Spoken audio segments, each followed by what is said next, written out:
Descendemos de una raza de valientes, predicamos profecía y el amor. Nuestro lema es dar la última advertencia a un mundo que está sin Salvador. Nuestros padres se llamaron los valdenses, que sufrieron angustia y dolor, y que nunca jamás fueron vencidos, pues guardaban la santa ley de Dios. Ya no son 12, 70 o 120, que decimos Maranata sin cesar, sin ejército que espera ansiosamente la segunda venida de Jesús. Para ser un buen obrero diligente, los 3 ángeles debemos predicar. Un mensaje que es la verdad presente, que nos guía hasta el santuario celestial. Descendemos de una raza de valientes, predicamos profecía y el amor. Nuestro lema es dar la última advertencia a un mundo que está sin Salvador. Nuestros padres se llamaron los valdenses, que sufrieron angustia y dolor, y que nunca jamás fueron vencidos, pues guardaban la santa ley de Dios. Y que nunca jamás fueron vencidos, pues guardaban la santa ley de Dios.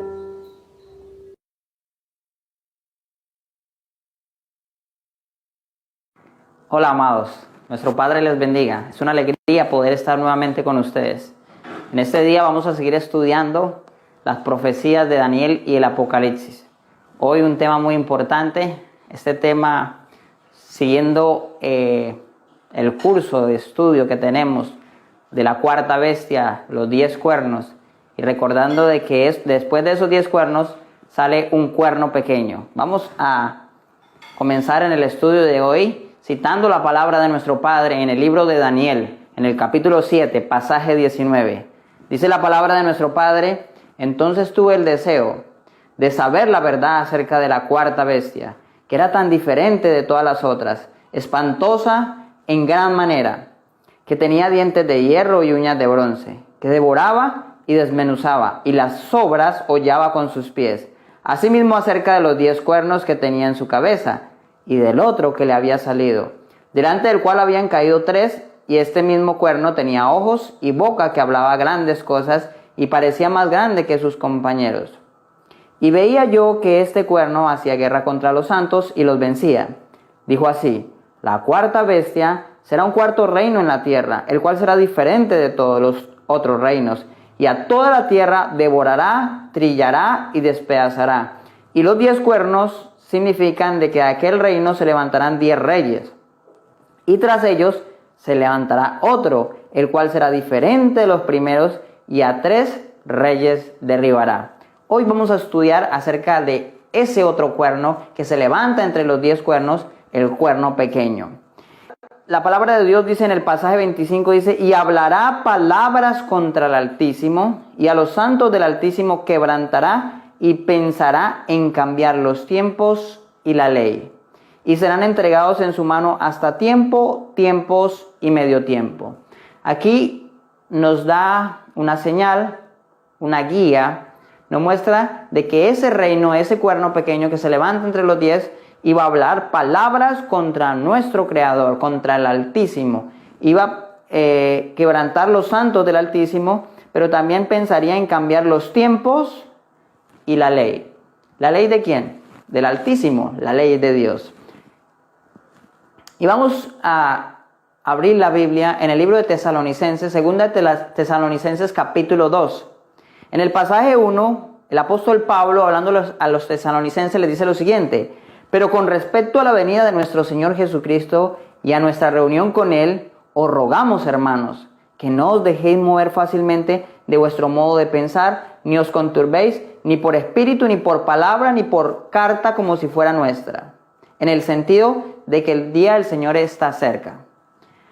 Nadie os engañe en ninguna manera. En los días de Pablo se estaba hablando de que la segunda venida de Jesús era pronta. Pero Pablo les dice que nadie los engañe con eso, porque antes tenía que suceder algo, y Pablo lo dice, porque no vendrá sin que antes venga la apostasía y se manifieste el hombre de pecado, el hijo de perdición, el cual se opone y se levanta contra todo lo que se llama Dios o es objeto de culto, tanto que se sienta en el templo de Dios como Dios, haciéndose pasar por Dios.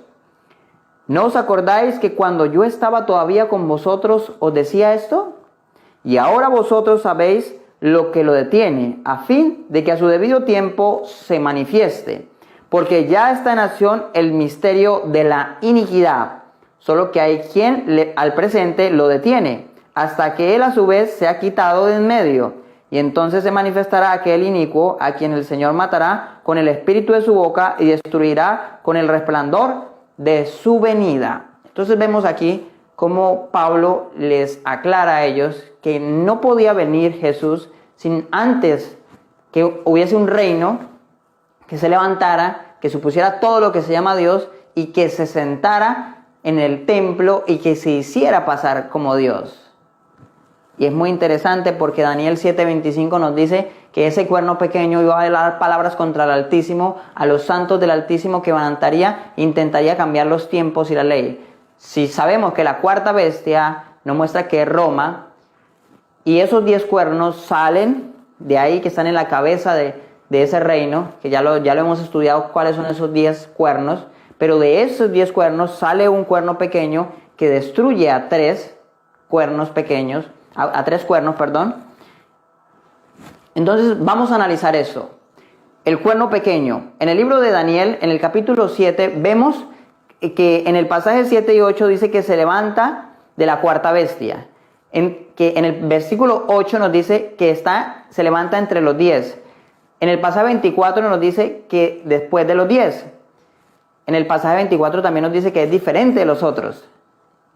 En el pasaje 20 nos dice que parecía más grande. O sea, es un cuerno pequeño, pero parece más grande. Dice, desarraigó a 3. Pasaje 20 y 24. Habló contra el Altísimo. Pasaje 25. Persiguió a los santos. Pasaje 25. Pensaría cambiar los tiempos y la ley y reinará por tiempo, tiempos y medio tiempo. Entonces, recordamos que el Imperio Romano es donde nos quedamos, el Imperio Romano persiguiendo a los discípulos, matando al Salvador y luego persiguiendo a los discípulos. Era el Imperio Romano, estaba la nación judía gobernada por los romanos. Y así fue por mucho tiempo. Sabemos que el apóstol Pablo murió a manos de los romanos por Nerón, fue cortada su cabeza y así todos ellos, uno y otro, comenzaron a caer. Fueron perseguidos hasta la muerte. Pero algo interesante, un cambio ocurrió en el tiempo. Y aquí aparece un hombre llamado Flavio Valerio Aurelio Constantino. ¿Quién es este hombre? Fue emperador de los romanos desde su proclamación por sus tropas el 25 de julio del año 306. Y gobernó un imperio romano en constante crecimiento hasta su muerte. Se le conoce también como Constantino I, Constantino el Grande, o en la iglesia ortodoxa, las iglesias ortodoxas orientales y la iglesia católica bizantina, griega, como San Constantino. Fue el primer emperador en detener la persecución de los cristianos y dar libertad de culto al cristianismo, junto con todas las demás religiones en el Imperio Romano, con el Edicto de Milán en el año 313. Entonces vemos que Constantino fue el que paró la persecución en el año 313 con el Edicto de Milán. ¿Por qué? ¿Por qué este hombre se convierte al cristianismo? ¿Por qué Constantino se convierte al cristianismo? Pasó algo en la historia, según los historiadores cuentan esto. En la batalla del puente Milvio, el 28 de octubre del 312, un año antes, tras esta visión, Constantino modificó el estandarte imperial, el lábaro, para marchar a la batalla bajo el signo cristiano del crismón. Analicemos lo que pasa. Dice, según Eusebio, en primer lugar, dijo que alrededor del mediodía, cuando el día ya comenzaba a declinar, vio con sus propios ojos el trofeo de una cruz de luz en los cielos sobre el sol, y con la inscripción: con este signo vencerás. Tan pronto anocheció, mientras dormía, el Cristo de Dios se le apareció con la misma señal que había visto en los cielos, y le ordenó que asemejara esa señal que había visto en los cielos, y que la usara como protección en todos los combates contra sus enemigos. La señal, de acuerdo con Lactancio y Eusebio, fueron las letras griegas, la X, atravesada por la letra P, para formar ese símbolo que ustedes están viendo ahí en pantalla, que representa las dos primeras letras del nombre de Cristo en griego. Constantino la mandó a pintar de inmediato en los escudos de su ejército. Comenzó la batalla y venció a Magencio. Se dice que tras estas visiones y por el resultado del militar de la batalla del puente Milvio, Constantino se convirtió de inmediato al cristianismo. Eso dice la historia. Y ustedes este símbolo lo ven en libros, lo ven en las iglesias católicas, esta P y esta X, que son las dos primeras letras de Cristo en griego, pero fue un símbolo hecho por Constantino cuando cambia aparentemente y cesa la persecución. ¿Qué pasó? Constantino es conocido también por haber refundado la ciudad de Bizancio, actual Estambul, en Turquía, llamándola Nueva Roma o Constantinopla, la ciudad de Constantino. Facilitó la convocatoria del primer concilio de Nicea en el año 325 después de Cristo, que produjo la declaración de la creencia cristiana conocida como el Credo de Nicea. Se considera que esto fue esencial para la expansión de esta religión, y los historiadores, desde Lactancio y Eusebio de Cesarea hasta nuestros días, lo presentan como el primer emperador cristiano, si bien fue bautizado cuando ya se encontraba en su lecho de muerte tras un largo catecumenado. Los historiadores y muchas personas creen que Constantino lo hizo por conveniencia, porque es interesante ver que él no se bautizó, a pesar de que fue instruido bíblicamente para que aceptara su bautismo. Todo el tiempo, aparentemente, entre comillas, aceptó el cristianismo, pero no se bautizó sino ya en su lecho de muerte. Y esto es muy significativo, porque cuando tú aceptas la verdad, tú la aceptas con todo, no espera que pase. Según las cosas que suceden, Constantino vio que el cristianismo abundaba y que de esa manera podía mantener su imperio. Pero vamos adelante, porque la historia nos mostraba a nosotros que de ese imperio romano, de la Roma imperial, iban a ser otro sistema diferente al cristianismo, otro sistema diferente que se conoce hoy en día como la Iglesia Católica, Apostólica y Romana. Y vamos a ver qué sucede cuando Constantino cambia aparentemente de su paganismo a su cristianismo. En el Edicto de Milán, en latín, conocido también como la tolerancia al cristianismo, fue promulgado en Milán en el año 313. Y en él se establecía la libertad de religión en el Imperio Romano, dando fin a las persecuciones dirigidas por las autoridades contra ciertos grupos religiosos, particularmente los cristianos. El edicto fue firmado por Constantino I el Grande y Licinio, dirigente de los imperios romanos de Occidente y Oriente respectivamente. Cuando Constantino aparentemente acepta el cristianismo, comienza a hacer cambios, a mudar los tiempos y la ley, comienza a meterse con cosas de Dios, con cosas que solo le incumben a Dios. Recuerda Daniel capítulo 7, pasaje 25, nos dice a nosotros, Daniel 7:25, ¿qué nos dice? Que intentaría cambiar los tiempos y la ley. Y el 7 de marzo del año 321, Constantino hizo lo siguiente. El emperador romano Constantino I el Grande decretó mediante edicto de la llamada ley del Dies Solis, o el Día del Sol, con la que establecía el Día del Sol como festividad pública, Dies Festus, en el calendario oficial romano. Esta medida tendría un carácter revolucionario, pues hacía claramente referencia al domingo cristiano. Ahora, sabemos que los romanos adoraban el sol, el día del sol. Ahora Constantino se mete con la ley de Dios, se mete con uno de los mandamientos de Dios, con el cuarto mandamiento. Y hasta ese momento la iglesia primitiva había guardado el sábado aún después de que nuestro Salvador muriera, porque hay evidencias bíblicas de que el sábado seguía siendo institución por Dios y no había sido abolido como muchos lo creen hoy, y muchas iglesias cristianas y muchos pastores cristianos enseñan de que el sábado fue abolido en la cruz, pero hoy vamos a ver las evidencias de que no es así. Constantino lo cambia y ahora dice vamos a adorar el domingo día del sol, así como el lunes es luna, martes Marte, miércoles Mercurio, jueves Júpiter, viernes Venus. Ellos adoraban según sus dioses, según lo que creían, la mitología, todo esto, la astrología, adoraban sus diferentes cosas, y por eso nosotros vemos que él pone el día del sol. En el 7 de marzo del año 321 se mete con la ley de nuestro Dios. Pero vamos a abrir la Biblia, querido hermano, querido amigo, familia, y vamos a ir al libro de Éxodo capítulo 20. En Éxodo capítulo 20 tú vas a encontrar los 10 mandamientos. Y vamos a ver lo que dicen los 10 mandamientos. El primer mandamiento dice: y habló Dios todas estas palabras diciendo: yo soy Jehová tu Dios, que te saqué de la tierra de Egipto, de casa de servidumbre. No tendrás dioses ajenos delante de mí. No te harás imagen ni ninguna semejanza de lo que esté arriba en el cielo, ni abajo en la tierra, ni en las aguas debajo de la tierra. No te inclinarás a ellas ni las honrarás, porque yo soy Jehová tu Dios, fuerte, celoso, que visito la maldad de los padres sobre los hijos hasta la tercera y cuarta generación de los que me aborrecen. Y hago misericordia a millares, a los que me aman y guardan mis mandamientos. Aquí hay algo muy importante. Recuerde que venimos mirando cómo Roma imperial llenó un panteón de dioses falsos, de dioses que adoraban a los griegos, de todas sus conquistas, adoraban imágenes de diferentes formas. El segundo mandamiento de la ley de Dios nos muestra a nosotros que no debemos adorar imágenes.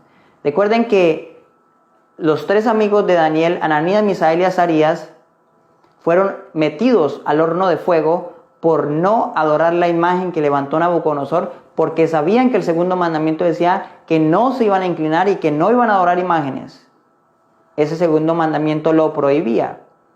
Pero aquí vemos que Constantino cambia ese mandamiento, lo saca y comienza lo que hoy conocemos como la Iglesia Católica, que está llena de imágenes por todo lado. Las imágenes están cuando la Biblia no lo acepta, nuestro Padre no lo permite. Así que es muy importante que nosotros comparemos si seguimos con la tradición o con lo que dice Dios.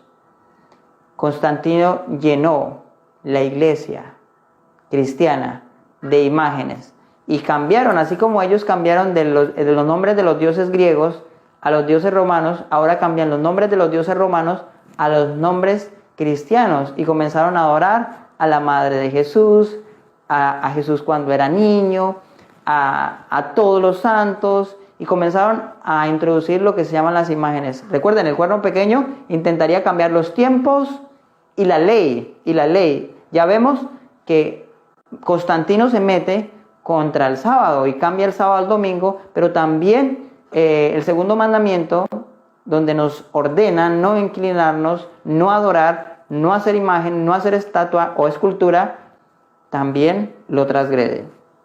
Sigamos más adelante, dice: no tomarás el nombre de Jehová tu Dios en vano, porque no dará por inocente Jehová al que tomare su nombre en vano. El cuarto mandamiento de la ley de Dios comienza de una manera diferente a los otros. Dice: acuérdate. Y cuando a ti te dicen acuérdate, es porque para que no se te olvide. Acuérdate.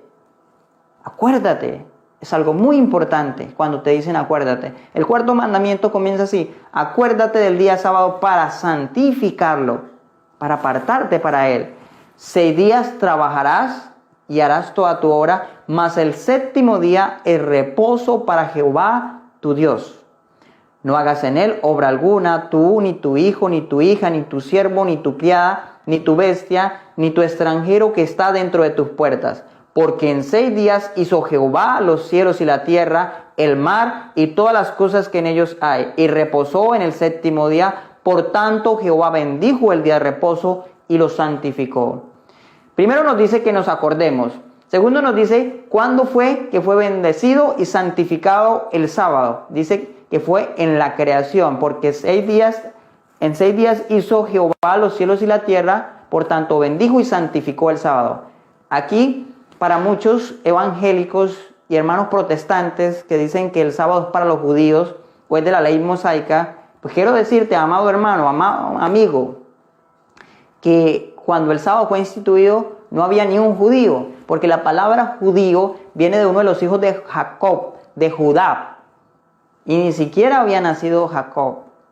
Allá en el principio, en Génesis capítulo 2, pasaje 1, encontramos que Dios bendice y santifica el séptimo día. Y ahora nos manda a acordarnos de que Él es nuestro creador. Algo muy importante que nosotros tenemos que ver, y quiero seguir leyendo los mandamientos. El 5.º mandamiento dice: honra a tu padre y a tu madre para que tus días se alarguen en la tierra que Jehová tu Dios te da. No matarás. No cometerás adulterio, no hurtarás, no hablarás contra tu prójimo falso testimonio, no codiciarás la casa de tu prójimo, no codiciarás la mujer de tu prójimo, ni su siervo, ni su criada, ni su buey, ni su asno, ni cosa alguna de tu prójimo. Estos son los 10 mandamientos de Dios, donde Él nos manda a que nosotros los guardemos. Y hay algo muy importante y muy significativo, que Dios reveló las escrituras a los profetas, para que los profetas las escribieran. Pero los 10 mandamientos no. Los 10 mandamientos le dijo a Moisés que se labrara las piedras y que subiera al monte Sinaí, y Dios mismo con su dedo lo escribió, porque Dios es el mismo ayer, hoy y siempre. Dios no se equivoca. No iba a escribir con su dedo algo que luego iba a abolir o que iba a decir que ya no sabía qué guardar. Lo escribió con su dedo y lo escribió en piedra, porque la piedra es perdurable. Sigamos adelante.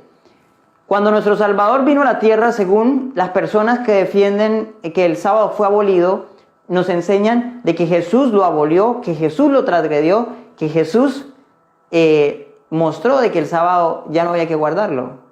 Pero es diferente lo que yo leo en la Biblia. Y vamos a ir al libro de Mateo, capítulo 5, pasaje 17. Dice la Biblia de la siguiente manera: no penséis que he venido para quitar la ley o los profetas. Oiga, no piensen que yo vengo a quitar la ley o los profetas. ¿Cuáles profetas? Del Antiguo Testamento. El Antiguo Testamento era lo que ellos tenían y era lo que ellos leían. Y en el Antiguo Testamento encontramos el sábado que no ha sido abolido. Y dice él, ni la ley. No he venido para quitar, sino ¿para qué? Para cumplir. Porque de cierto os digo que hasta que pasen el cielo y la tierra, ni una jota, ni una tilde pasará de la ley hasta que todo se haya cumplido. Oh, dice que ni una jota ni una tilde, ni siquiera una letra podía quitarse de la ley. Pero encontramos todo un mandamiento, el 4.º mandamiento, que fue sacado en el cristianismo, pero también encontramos que el 2.º mandamiento fue sacado por medio de Constantino y de todo lo que hoy en día conocemos como la Iglesia Católica, Apostólica y Romana. Pasaje 19 dice: de manera que cualquiera que quebrante uno de estos mandamientos muy pequeños y así enseña a los hombres, muy pequeño será llamado en el reino de los cielos. Mas cualquiera que los haga y los enseñe, este será llamado grande en el reino de los cielos. Así vemos que este cielo y esta tierra es el mismo en el que estaba Jesús. Hace 2020 años aproximadamente nace nuestro Salvador y nosotros vemos que es el mismo cielo y la misma tierra. Y no ha pasado ni un punto, ni una coma, ni una jota se le debe quitar a la ley. Pero digamos que posiblemente luego Jesús, después de su muerte, clavó el sábado en la cruz, como muchos lo argumentan. Vamos a ver qué pasa. En Mateo capítulo 23 nos cuenta la historia, algo muy importante, la historia bíblica. Quitándolo, lo envolvió en una sábana y lo puso en su sepulcro abierto en una peña, en el cual aún no se había puesto a nadie. Era día de la preparación y estaba para comenzar el sábado o el día de reposo. Y las mujeres que habían venido con él desde Galilea siguieron también y vieron al sepulcro y cómo fue puesto su cuerpo. Y vueltas, prepararon especias aromáticas y ungüentos y descansaron el día de reposo conforme al mandamiento. Entonces, esas mujeres que andaron con Jesús, que lo apoyaron a Jesús, que lo sostuvieron con sus bienes, según dice Lucas capítulo 8, siguieron guardando el mandamiento, siguieron guardando el sábado. Jesús las amaba. Jesús les enseñaba, porque dice Mateo 4:23 que Jesús predicaba, enseñaba y sanaba. ¿Creen ustedes que no les enseñó, hermanas, ya no hay que guardar el sábado? Después de mi muerte, no guarden el sábado. Pero acá ellas siguen guardando el mandamiento. Mateo 24:1 dice, el primer día de la semana, que es el domingo, muy de mañana fueron al sepulcro llevando las especies aromáticas que habían preparado y algunas otras mujeres con ellas. Vemos aquí que nuestro Salvador, conforme a la profecía, Él dijo, yo soy el pan que descendió del cielo, el pan, el maná que descendía del cielo, caía 6 días a la semana, pero el 7º día no caía, caía el viernes 2 días y el domingo volvía y comenzaba a caer. Ese maná entra a Jerusalén en la entrada triunfal que conocemos nosotros, y el 6º día muere a manos de los romanos, entregado por su pueblo, y no resucita el sábado. ¿Por qué no resucitó el sábado? ¿Por qué esperó a resucitar hasta el primer día de la semana? Porque Él también, recuerda lo que dijo, si me amáis, guardad mis mandamientos como yo he guardado los mandamientos de mi Padre y permanezco en su amor. Él guarda el sábado aún en la tumba, reposa, está durmiendo, descansando, y en estado de reposo resucita el primer día de la semana, cumpliendo así la historia de la redención. 6 días trabajó y el 7º día reposó. Ustedes pueden estudiar Hechos de los Apóstoles, y cualquiera que quiera estudiar más profundidad este tema del sábado, con mucho gusto lo podemos estudiar. Quiero leer algo muy importante para mí. Una de las historias más fidedignas la encontramos en el Conflicto de los Siglos. Conflicto de los Siglos, página 53, párrafo 2. Y nos dice algo muy interesante. Estamos hablando de Roma imperial, Roma pagana, ese cuerno pequeño, cómo de un momento a otro se convirtió en un poder cristiano. Y es algo interesante. La madre de Jesús nace en Israel. Jesús nace en Israel. La Biblia fue escrita por hebreos. Y nosotros vemos aquí que de repente la iglesia que profesa ser la iglesia de Dios está en Roma y dice ser la iglesia católica, universal, apostólica, que viene de los apóstoles, y romana. ¿Y romana de dónde? De lo que les estoy hablando hoy, de la historia de Constantino, pero como Constantino y la palabra de Dios nos muestran en Daniel 7:25 que intentaría cambiar los tiempos y la ley. Y vamos a leer Conflicto de los Siglos, página 53, párrafo 2. Poco a poco, primero solapadamente y a hurtadillas, y después con más desembozo, conforme iba cobrando fuerza y dominio sobre los espíritus de los hombres, el misterio de iniquidad, ¿recuerdan a Pablo? Hizo progresar su obra engañosa y blasfema. De un modo casi imperceptible, las costumbres del paganismo penetraron en la iglesia cristiana. El espíritu de aveniencia y de transacción fue coartado por algún tiempo por las terribles persecuciones que sufriera la iglesia bajo el régimen del paganismo. Mas habiendo cesado la persecución y habiendo penetrado el cristianismo en las cortes y palacios, la iglesia dejó a un lado la humilde sencillez de Cristo y de sus apóstoles por la pompa y el orgullo de los sacerdotes y gobernantes paganos, y sustituyó los requerimientos de Dios por las teorías y tradiciones de los hombres. Entonces vemos como esa iglesia apostólica, recuerde que Pablo dijo, no vendrá Jesús hasta que venga la apostasía. ¿Cuál apostasía? La apostasía del pueblo de Dios, de esa iglesia que dejaron los apóstoles. Vino la apostasía, ellos comenzaron a ceder al paganismo y comenzaron a dejar entrar a la iglesia, y ya que había cesado la persecución, ellos no querían oponerse a Roma, y en este caso a Constantino, para que no lo siguieran persiguiendo, y se acomodó todo. Y de esa manera comenzaron a cambiar los mandamientos de Dios. Y ellos, por guardar la tranquilidad, siguieron ahí. En el Conflicto de los Siglos, en la página 53, párrafo 2, dice lo siguiente. La conversión nominal de Constantino a principios del siglo IV causó gran regocijo, y el mundo, disfrazado con capa de rectitud, se introdujo en la iglesia. Desde entonces la obra de corrupción progresó rápidamente. Constantino aparentemente se volvió cristiano y todos contentos, felices, acababa la persecución, ya Roma no nos va a perseguir. El paganismo que parecía haber sido vencido vino a ser el vencedor, porque ahora lo que ellos creían fue introducido en el cristianismo sin darse cuenta. Comenzaron a adorar el día del sol, el domingo, y no el día que dice la Biblia, que es el día, acuérdate del día sábado. No hay un pasaje en la Biblia que nos diga que fue bendecido y santificado el domingo y para que nosotros lo guardemos. Pero hoy en día nos están enseñando que debemos guardar el domingo. Su espíritu dominó la iglesia. Sus doctrinas, ceremonias, supersticiones se incorporaron en la fe y al culto de los que profesaban ser discípulos de Cristo. Todo, sus doctrinas, todo comenzó a entrar sin darse en cuenta. Los 10 mandamientos, hoy encontramos nosotros el catecismo, que en el catecismo, el primer mandamiento del catecismo es amarás a Dios sobre todas las cosas. Segundo mandamiento dice no tomarás el nombre de Dios en vano. Santificar las fiestas, el tercer mandamiento. Cuarto dice honrar a tu padre y a tu madre. El quinto dice no matarás. El sexto dice no cometerás actos impuros. El séptimo no robarás. El octavo no dirás falso testimonio ni mentirás. El noveno dice no consentirás pensamientos ni deseos impuros. Y el décimo dice no codiciarás los bienes ajenos. Pero yo te invito a ti que compares ese catecismo con los 10 mandamientos que están en la Biblia, en Éxodo capítulo 20, y nos dice de la siguiente manera. El primero dice no tendrás dioses ajenos delante de mí. El segundo nos dice que no nos hagamos imágenes. Ese mandamiento no está en el catecismo, fue sacado para permitir que los seres humanos sigan transgrediendo la ley de Dios. La Biblia dice, porque tienen ojos y no ven, porque tienen manos y no palpan, y semejantes a ellos son los que las adoran.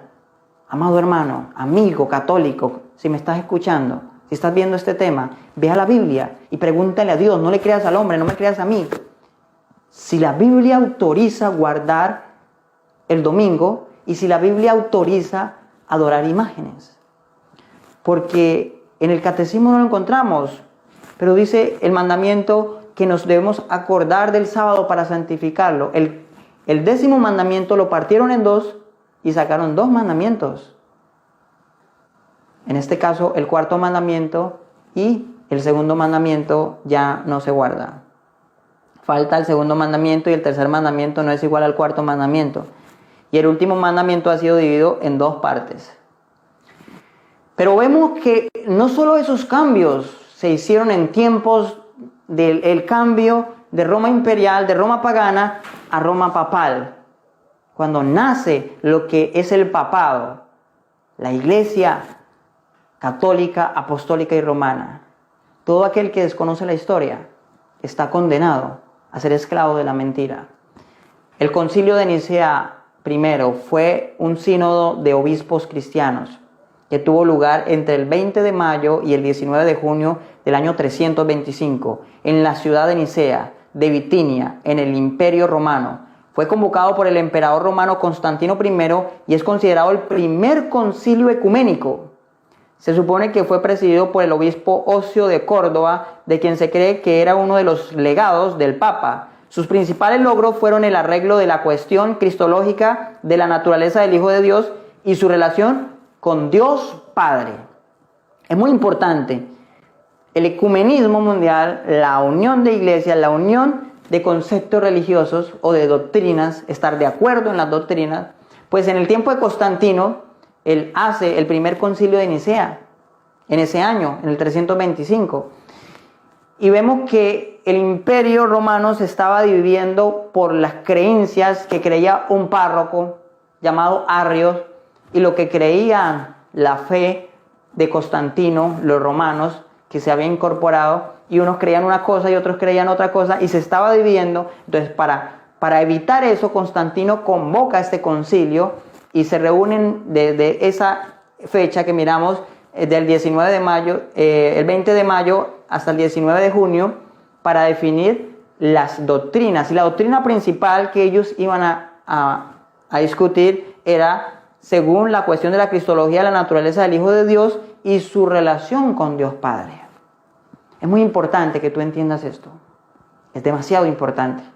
Y yo quiero pedirte a ti que no te vayas, que te concentres, que no dejes que el diablo perturbe tu mente en este momento, porque esto es muy importante en la mano.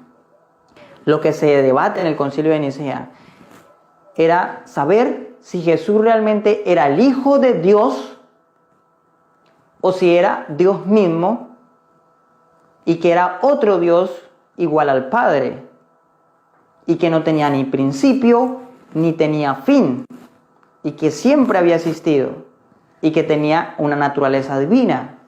Los unos alegaban que no, los otros que sí. Y así se decidió en el Concilio de Nicea que Jesús era igual al Padre y que tenía la misma edad y que era solo un rol que se habían puesto como hijo de Dios, pero que realmente no era el Hijo de Dios. Y Arrios no estuvo de acuerdo con esta decisión, y los que estaban con Arrios, que fueron muy pocos en ese momento, tampoco estuvieron de acuerdo, así que la gran mayoría decidió que iban a estar de acuerdo con Constantino, y entra otra doctrina dentro de la iglesia cristiana que hasta ese momento no se había creído. Entonces se decidió que había un Dios Padre, un Dios Hijo y un Dios Espíritu Santo. Ahora, las deidades que habían creído los paganos, que habían adorado trinidades, que eso lo vamos a ver en un tema más adelante, que va a tener uno de nuestros hermanos, vamos a ver cómo los paganos adoraban diferentes trinidades, pero el cristianismo, que nace con la iglesia de Israel, con el pueblo de Israel, con las 12 tribus de Israel, nunca, amado hermano, amigo, fue trinitario, ni creyó en una trinidad. Recuerda que Jesús le dijo a la mujer samaritana, allá en Juan 4, que la salvación venía de los judíos. Y Jesús nunca le refutó a los judíos que estaban equivocados en la doctrina de la adoración del Dios verdadero. Ellos no lo aceptaron a él como hijo de Dios, y por eso lo llevaron a la muerte. Pero en este concilio de Nicea también se ataca la naturaleza de Cristo y su relación con Dios Padre. Y aparte de eso, se agrega un Dios más. Entonces ahora vemos que hay 3 dioses, y esa es la doctrina principal de la Iglesia Católica, la doctrina de la Trinidad, el misterio de la Santísima Trinidad. ¿Y por qué misterio? Porque no se puede probar con la Biblia. No hay argumentos bíblicos para probar la Trinidad. Pero vamos a ver, querido hermano, querido amigo, que comenzó una persecución a muerte para todos aquellos que no creyeran igual que los romanos, que no creyeran a esa iglesia romana cristiana, a esa mezcla de paganismo con cristianismo. La construcción de la primera parte del símbolo niceno, primera doctrina cristiana uniforme, todos estuvieron de acuerdo, menos Arrios y los que lo seguían. Por eso aquellos que no son trinitarios le llaman arrianos. Pero voy a hablar un poco acerca de Arrios. Voy a leer un poco del libro Daniel y Apocalipsis, tomo 1, de uno de nuestros pioneros adventistas, Urias Smith, que nos dice algo acerca de Arrios. Dice: afirmamos positivamente que en las 3 potencias o cuernos arrancados fueron los érulos, los vándalos y los ostrogodos. Para Urias Smith, y la historia nos muestra que el papado, o ya Roma papal, destruyó 3 cuernos o 3 reinos, que fueron los érulos, los vándalos y los ostrogodos. Y esos ostrogodos, ellos habían aceptado la religión o las creencias que tenía Arrios y no la Trinidad. Había una guerra campal ahí, que yo no me voy a meter a defender ni al uno ni al otro. Entonces, leamos lo que dice la palabra aquí. Dice, y los ostrogodos, y esta creencia se basa en datos históricos fidedignos. Odoacro, el caudillo de los érulos, fue el primero de los bárbaros que reinó sobre los romanos. Ascendió al trono de Italia en el año 476. Acerca de sus creencias religiosas, dice Gibbon: como el resto de los bárbaros, había sido instruido en la herejía arriana. Página 95. Esto dice Urias Smith, que este hombre Gibbon escribió, ¿no? Pero también dice en la página 98 de ese mismo tomo, dice lo siguiente: el siguiente incidente demostrará cuán completamente el papado estuvo sujeto a su poder. Como los católicos del Oriente habían iniciado una persecución contra los arrianos, en el 523 Teodorico llamó al Papa Juan a su presencia y le habló así: por lo tanto, si el emperador Justino, predecesor de Justiniano, no considera propia revocar el edicto que ha proclamado últimamente contra los de mi religión, es decir, los arrianos, tengo la firme resolución de promulgar un edicto igual contra los de la suya, es decir, los católicos, y procurar que por doquiera se ejecute con el mismo rigor. Los que no profesan la fe de Nicea son herejes para él, y los que la profesan son herejes para mí. Y comenzó una guerra campal. Los que creían en lo que creía Arrios y los que creían en lo que creía Constantino y todos los que habían tomado la decisión en el concilio de Nicea, se separan dos bandos: los que creían en la Trinidad y los que no creían en la Trinidad. En Daniel capítulo 7 nos muestra a nosotros esos 3 cuernos que fueron arrancados por el cuerno pequeño. La historia, sin lugar a dudas, es exacta y nos muestra que en los Érulos, en el año 493 después de Cristo, fueron destruidos por Roma papal. Los vándalos en el año 534 después de Cristo fueron también derribados por Roma papal. Y los ostrogodos en el año 538 después de Cristo, o sea, fueron exterminados por Roma. Pero, ¿qué con esto? Muchas personas le atribuyen nobleza a los bárbaros que aceptaron la fe arriana. Yo no me voy a hacer defensor aquí de ningún hombre, me voy a hacer defensor de la palabra de Dios. No voy a defender a Arrios, sino la palabra de Dios y la verdad. Y la verdad a mí me dice la relación que tiene Dios Padre con su Hijo Jesucristo. Y eso es más importante para mí que tú sepas. ¿En qué creía Arrios? No lo sé exactamente. Sé que él no creía que Jesús fuese igual al Padre. Más de allí no te puedo decir. Sé que no creía en una Trinidad, porque por eso fueron perseguidos todos los que creían igual que él. Pero yo voy a defender lo que dice la Biblia. Y yo quiero invitarte para que ahí donde estás, abra la Biblia, para que veamos cuál es la relación que tiene Dios Padre con su Hijo Jesucristo. En el libro de Miqueas, en el capítulo 5, pasaje 2, nos dice de la siguiente manera: pero tú, Belén, Éfrata, pequeña para estar entre las familias de Judá, de ti me saldrá el que será Señor en Israel, y sus salidas son desde el principio, desde los días de la eternidad. En el libro de Miqueas nos anuncia la venida de Jesús a esta tierra, pero hay algo muy importante que quiero que notes, que se utilizan 2 palabras en el hebreo. Sus salidas la encontramos en el diccionario Strong, en el número 4162, con la palabra motzá, que significa descendiente familiar, o sea que él tenía una descendencia. Jesús tenía una descendencia familiar. Y sus salidas son desde el principio, desde los días de la eternidad. Esa palabra eternidad la encontramos, que es la palabra olán, tiempo fuera de la mente, que es un tiempo que no se puede contar. Tiene un principio sí, pero no se puede contar. Pero vamos a ver lo que dice la Biblia. Vamos a abrir en el libro de Salmos, capítulo 2, pasaje 7. Para muchos, el engendramiento o Jesús se convirtió en hijo de Dios cuando vino a la tierra. Pero si leemos Miqueas 5:2, no nos dice a nosotros eso. Nos dice que sus salidas son desde los principios de los días de la eternidad. O sea que ya tenía una familia. Y aquí lo vamos a comparar con lo que dice Salmos 2:7. Dice: yo publicaré el decreto. Jehová me ha dicho, mi hijo eres tú. Yo te engendré hoy. ¿Cuándo es hoy? Un tiempo fuera de la mente. No lo puedo contar, no sé cuándo, pero dice la Biblia que Jehová le dijo a Jesús: mi hijo eres tú, yo te he engendrado hoy. ¿Y por qué yo digo eso? Hebreos capítulo 1, pasaje 5 me lo dice. Porque a cuál de los ángeles dijo Dios: jamás, mi hijo eres tú, hablando de Jesús. Hebreos capítulo 1. Yo te he engendrado hoy, y otra vez yo seré a él padre, y él será mi hijo. Y está citando Pablo, Salmo 2:7. Esto es muy importante, amado hermano, amado amigo, porque si nosotros no entendemos lo que pasó en el concilio de Nicea, la fe se destruye. La fe se destruye.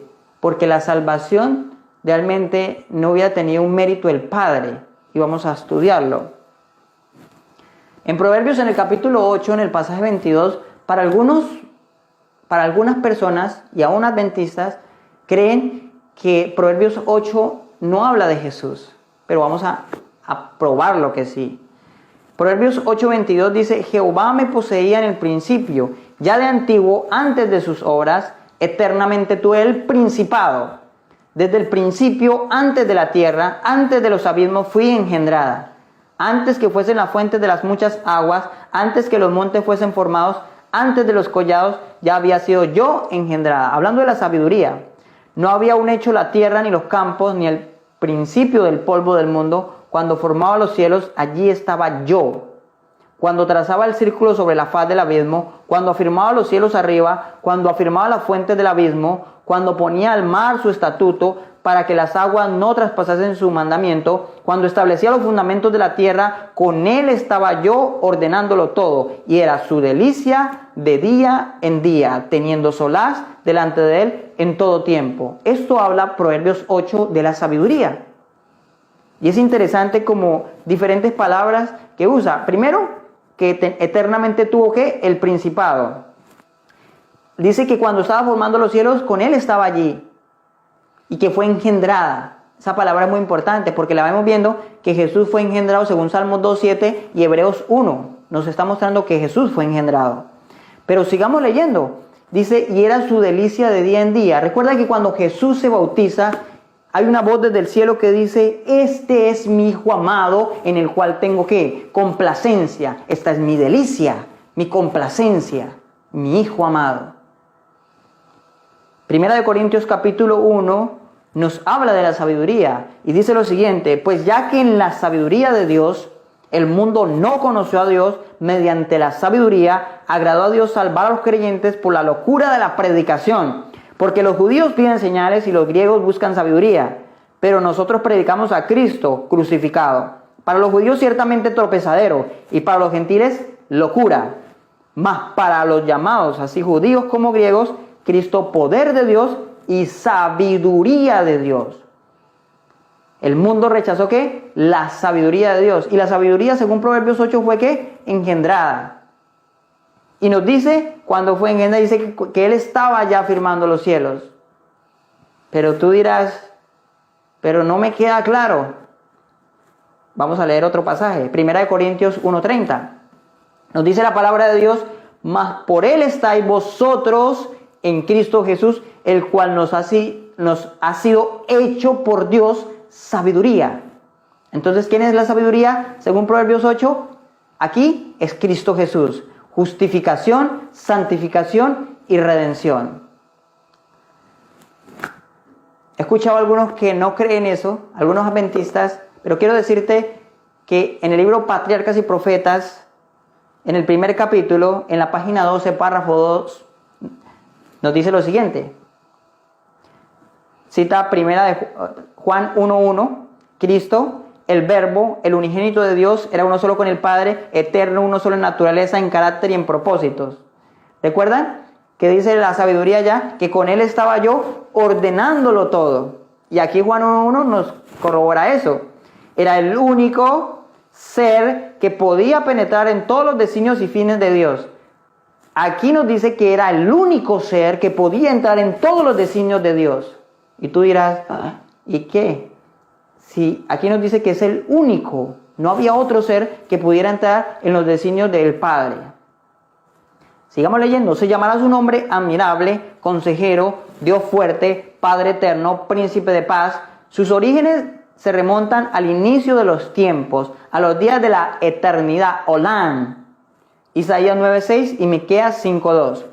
Y el Hijo de Dios, hablando de sí mismo, declara: Jehová me poseía en el principio, ya de antiguo, antes de sus obras, eternamente tuve el principado. Cuando establecía los fundamentos de la tierra, con Él estaba yo ordenándolo todo. Yo era su delicia cada día y me recreaba delante de Él en todo tiempo. Entonces, aquí nos muestra el libro de Patriarcas y Profetas que Él está hablando ¿de quién? De Él mismo en Proverbios capítulo 8. La sabiduría es Él, fue engendrada. Pero tú dirás, ¿y qué con esto? Pues querido hermano, allí se encuentra todo lo que tiene que ver con la salvación tuya y mía. Juan 3:16 nos dice lo siguiente: porque de tal manera amó Dios al mundo que dio a su Hijo unigénito, único, para que todo aquel que en él crea no se pierda, mas tenga vida eterna. Al Padre le dolió entregar a su Hijo, porque es su Hijo único, porque tiene una familia. Y esa familia es el Padre. Él es el Padre literal de Jesús. Y Jesús es el Hijo literal. Es el único que posee divinidad como el Padre. Posiblemente en otro estudio vamos a estudiar más a profundidad cómo es que Jesús es divino. Pero ningún hijo es mayor que su padre o igual a su padre. Todos los hijos tienen que ser menores que sus padres. Todos. Y Jesús vino a la tierra y nos enseñó que Él tenía un Padre.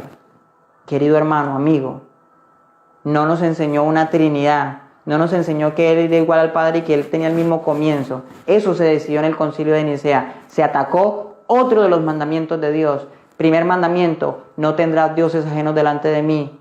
Se atacó el segundo mandamiento: no te harás imagen. Se atacó el cuarto mandamiento: intentará cambiar los tiempos y la ley. Pero vamos a ver qué dice la Biblia. ¿Cuántos dioses hay? Dice la Biblia. ¿Ok? Porque no me creas a mí, créele a la palabra de Dios. Quita tus prejuicios, tus tradiciones, todo lo que tengas montado encima y créele a Dios, a su palabra. A mí no, yo soy un ser humano. Pero vamos a leer la Biblia. Juan capítulo 17, pasaje 3. Y esta es la vida eterna, que te conozcan a ti, dijo Jesús, el único Dios verdadero. Jesús tenía los ojos puestos en el cielo, dice Juan 17:1. Y en el 3 dice que la vida eterna consiste que conozcan a Él, a Dios, al Padre, como el único Dios verdadero, y a Jesucristo, a quien ha enviado. Pero en el Concilio de Nicea no. En el Concilio de Nicea se nos enseñó que había que creer en Dios Padre, Dios Hijo y Dios Espíritu Santo, arrostrando lo que traía el paganismo de que creía en varios dioses. Cuando Israel decía: Shema Israel, Jehová Elohim Echad. Oye Israel, Jehová nuestro Dios, Jehová uno es. Juan 17:3 nos da una promesa de vida eterna a Jesús. Pero digamos, ¿qué dijeron los discípulos después de Él? Porque la iglesia debe tener un fundamento que son los apóstoles, que estuvieron con Él, que escribieron de Él, que nos mostraron a nosotros lo que era la verdad. En 1 Corintios capítulo 8, Pablo nos habla por medio de la carta a los Corintios y nos dice lo siguiente: acerca pues de las viandas que se sacrifican a los ídolos, sabemos que un ídolo nada es en el mundo y que no hay más que un Dios, dice Pablo. Vamos a ver si Pablo dice que hay uno dividido en tres. Posiblemente puede decir. Pero vamos a ver qué dice la Biblia. Pues aunque hay algunos que se llamen dioses, sea en el cielo o en la tierra, como hay muchos dioses y muchos señores, Pablo dice: para nosotros, sin embargo, solo hay un Dios. ¿Cuántos? Uno, el Padre. Jesús dijo que solo había un Dios y que la vida eterna consistía en conocer a ese Dios, y dijo: eres tu Padre, el único Dios verdadero, la vida eterna. Y ahora Pablo dice: para nosotros, sin embargo, solo hay un Dios, que es el Padre. ¿Ok? ¿Se cambió la doctrina que creían los discípulos en el Concilio de Nicea? Sí. ¿Se habló palabras contra el Altísimo? Claro que sí. Sigo leyendo. Del cual proceden todas las cosas y nosotros somos para Él, y un Señor Jesucristo, por medio del cual son todas las cosas y nosotros por medio de Él. Quiero decirte, amado hermano, que hay solo un Señor, dice ahí el apóstol Pablo, y es nuestro Señor Jesucristo. ¿Qué hizo Roma? Se sentó en el lugar de Dios, ahora perdona pecados, enseña a adorar imágenes, enseña que hay otros mediadores, se hace pasar por Dios en la tierra, el vicario Filii Dei, el vicario del Hijo de Dios, Dios en la tierra, cuando la Biblia no autoriza eso. Segunda de Corintios capítulo 3, pasaje 14. Recuerda lo que dijo Pablo en 1 Corintios 8:6, porque hay un solo Dios, el Padre, y un solo Señor, Jesucristo. Pasaje 14 dice, pero el entendimiento de ellos se embotó porque hasta el día de hoy, cuando leen el antiguo pacto, les queda el mismo velo no descubierto, el cual por Cristo es quitado. Israel quedó con un velo porque no aceptó a Cristo. No entendió que Jesús era el Hijo de Dios. Y cuando Jesús decía que era Hijo de Dios, cogían piedras para matarlo. Y Jesús dijo, yo soy el Hijo de Dios. Pedro, en la confesión que hace en Mateo capítulo 16, después del pasaje 13, cuando Jesús les pregunta, ¿quién dice la gente que soy yo? Y luego les pregunta a ellos, ¿quién dicen ustedes que soy yo? Pedro dice, tú eres el Cristo, el Hijo del Dios viviente. Y Pedro dijo, bienaventurado eres Simón, porque esto no te lo reveló carne ni sangre, sino mi Padre que está en los cielos. ¿Cuándo se lo reveló el Padre a Pedro que estaba en los cielos? El día de su bautismo. Pedro escuchó cuando el Padre dijo, este es mi Hijo amado, en el cual tengo complacencia. Y Pedro lo aceptó. Y Jesús le dijo, tú, y yo te digo a ti que eres Pedro, y que sobre esta roca edificaré mi iglesia, porque Cristo es la roca por la cual está edificada la iglesia, no es Pedro. Que es un engaño que nos han hecho a nosotros, que el papado o el papa es el sucesor de Pedro. Pedro fue un discípulo amado por Dios, perdonado, pero la roca sobre la cual está edificada esta iglesia se llama Jesús, y tú lo vas a encontrar en la Biblia. En 1 Corintios 10 nos muestra a nosotros que Cristo es la roca, y en muchos pasajes de la Biblia. Sigo leyendo la palabra de Dios. El velo les es quitado, porque hasta el día de hoy, cuando leen el antiguo pacto, les queda el mismo velo no descubierto, el cual por Cristo es quitado. Y aún hasta el día de hoy, cuando se lee a Moisés y el velo está puesto sobre el corazón de ellos, pero cuando se conviertan al Señor, el velo se quitará. Espero, amado hermano, que se te quite el velo trinitario que te metieron en el concilio de Nicea, que no creyeron nuestros pioneros adventistas que defendieron la fe. Jaime White, Urias Smith, José Bates, Ellen White y todos esos hombres, Andrews, que defendieron la fe de los apóstoles, no la fe de Nicea. Y la fe de Nicea, cuando ellos estudiaron el continuo paganismo, ellos sabían que no iban a aceptar esa fe y aceptaron la fe de los apóstoles.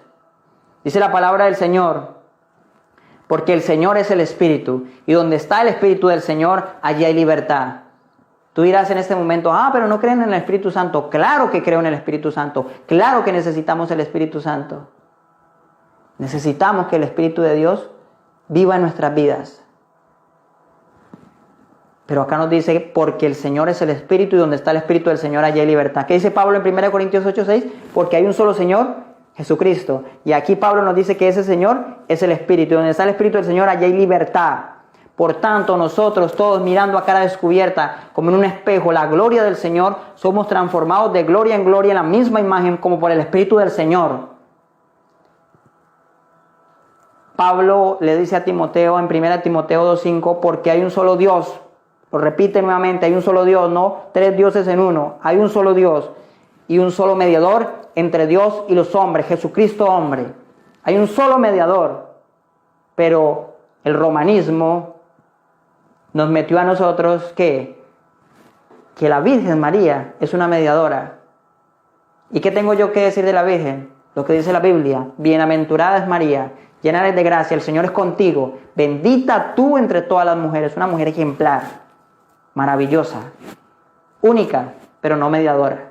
Porque la Biblia me dice, no yo, la Biblia me dice, porque hay un solo mediador, y es Jesucristo hombre, no María. Respeto a María, pero hay un solo mediador, y es Jesucristo. Ni los santos, ni los sacerdotes, solo un mediador. Hijitos míos, os escribo esta carta, dice el apóstol Juan en 1 Juan 2, para que no pequéis. Pero si alguno hubiere pecado, abogado tenemos ante el Padre, a Jesucristo el justo, no un sacerdote. Ese no es nuestro abogado. Y nace después del concilio, después de la conversión de Constantino, entre comillas, nace esta religión, que posiblemente tú eres de esa religión, y no te juzgo a ti, porque yo fui muchos años de esa religión. Quiero muchas personas de la Iglesia Católica. No estoy hablando de ningún católico particularmente, estoy hablando de la historia, del error, y tengo que hablar la verdad porque un día Dios me pedirá cuentas.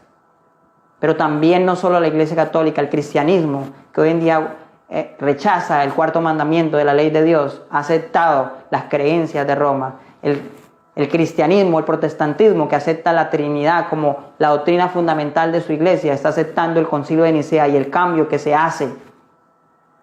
Y que nuestra iglesia pionera, la Iglesia Adventista del Séptimo Día, no creyó y defendió. Y si tú vas a la historia adventista de 1915 para atrás, te darás cuenta de eso. Pruébalo tú, no me creas a mí, búscalo tú, no me creas a mí. Créele a la palabra de Dios, que ella es la que nos habla y nos dice que hay un solo mediador. No nos dice que hay un tercer mediador llamado Dios Espíritu Santo. Nos dice que ese mediador es Jesucristo. Primera de Juan, capítulo 2, amados hermanos, pasaje 18, nos dice lo siguiente: hijitos, ya es el último tiempo. Yo te digo a ti que ya es el último tiempo. Y según vosotros oísteis que el anticristo viene. El anticristo es alguien que se pone en el lugar de Cristo o que está en contra de Cristo. Así ahora han surgido muchos anticristos, por eso conocemos que es el último tiempo. Pero el pasaje 22 nos dice algo muy importante acerca del anticristo. ¿Quién es el mentiroso? Sino el que niega que Jesús es el Cristo. Aquel que niega que Jesús es el ungido, es el Mesías, es el intercesor, es el mediador, es mentiroso. Pero dice acá, este es anticristo, el que niega al Padre y al Hijo. ¿Cómo puedes tú negar al Padre y al Hijo? Creyendo la doctrina de la Trinidad. Porque la doctrina de la Trinidad no tiene un Hijo ni tiene un Padre. Porque dicen que todos tienen la misma edad. Y para tener la misma edad no tienen un hijo. No hay un hijo dentro de la Trinidad. Niegan al Padre. Y hacen al Padre mentiroso. Porque el Padre en el día del bautismo dice: este es mi Hijo amado en el cual tengo complacencia. Y Jesús, mirando en Juan 17:1 al cielo, dice: Padre. Entonces estamos diciendo que Jesús era un mentiroso y que el Padre era un mentiroso. El anticristo es el que ha hecho esto. Allá, en el Concilio de Nicea, cuando cambia todo esto y comienzan los debates por el cambio de las doctrinas verdaderas de los apóstoles. Todo aquel que niega al Hijo tampoco tiene al Padre. Ojalá tú no niegues que Jesús es el Hijo literal de Dios y que a Dios le dolió. Abraham quería ver ese día. Abraham lo quería ver. Y Dios le dijo: ¿quieres verlo? Ok. Dame a tu hijo, a tu único hijo, al que amas, a Isaac, y llévalo al monte Moriah y sacrifícalo por mí. Y Abraham lloró durante 3 días caminando al monte Moriah. ¿Recuerdan? 3 días Jesús tenía que estar de la misma manera que el Padre sufriendo, y Abraham lloraba por el camino, y Abraham sufría por Isaac, por el camino. Y cuando levantó el cuchillo para matar a su hijo amado, le dijo: no, Abraham, ya conozco que me eres fiel. Y Abraham entendió el sacrificio grande que hizo nuestro Dios para salvarnos. Ese día lo entendió Abraham. Cuando tú crees en una Trinidad, amado hermano, tú no crees que Dios nos ama, sino que Jesús lo hizo todo porque Él es Dios y tiene el mismo principio. Pero cuando tú entiendes que Jesús es engendrado por Dios en los días de la eternidad y engendrado no es creado, busca la interpretación. Jesús dice: yo salí de Él. Génesis 1:26 nos dice: hagamos al hombre a nuestra imagen conforme a nuestra semejanza. Y recuerda de que Eva salió de Adán. Y cuando Adán la vio, dijo: esta es carne de mi carne y hueso de mi hueso. También Jesús es hueso y carne divina, como es el Padre. Sigo leyendo. Pasaje 24. Lo que habéis oído desde el principio permanezca en vosotros. Y lo que habéis oído desde el principio permanece en vosotros. También vosotros permaneceréis en el Hijo y en el Padre. En el Hijo y en el Padre. Y esta es la promesa que Él nos hizo, la vida eterna. ¿Cuándo nos hizo esa promesa? En Juan 17:3. Esta es la vida eterna, que te conozcan a ti, el único Dios verdadero, y a Jesucristo a quien has enviado. El secreto verdadero para hallar la vida eterna es la relación de padre a hijo que tiene la deidad. Primera de Juan capítulo 1 pasaje 3 nos dice: lo que hemos visto y oído, eso os anunciamos, para que también vosotros tengáis comunión con nosotros. Y nuestra comunión verdaderamente es con el Padre y con su Hijo Jesucristo. Amado hermano, Esa es nuestra verdadera comunión. La verdadera comunión era la misma que tenían esos hombres que caminaron con Jesús, que lo vieron, que lo palparon, que lo escucharon. Eso les enseñó a Él. La comunión de ellos era con el Padre y con el Hijo. Y te invitamos a ti a que entres a esa verdadera comunión. Que nuestro Padre te bendiga. Que nuestro Padre haga resplandecer su rostro sobre ti. Que tengas un excelente día. Bendiciones para ti.